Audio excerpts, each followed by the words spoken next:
একবার রাসূলুল্লাহ সাল্লাল্লাহু আলাইহি ওয়াসাল্লাম মসজিদে ছিলেন। এক দরিদ্র সাহাবী এসে তার কাছে নিজের কষ্টের কথা জানালেন। তার ঘরে খাবার ছিল না, সন্তানরা না খেয়েছিল। রাসূল সাল্লাল্লাহু আলাইহি ওয়াসাল্লাম তার কাছে জানতে চাইলেন ঘরে কিছু আছে কিনা।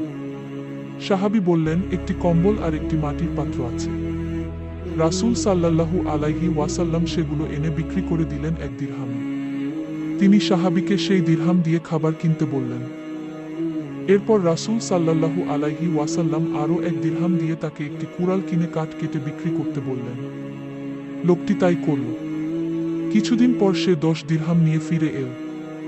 রাসূল সাল্লাল্লাহু আলাইহি ওয়াসাল্লাম হাসলেন এবং বললেন, হাত পেতে চাওয়ার চেয়ে নিজের পরিশ্রমে উপার্জন করাই উত্তম।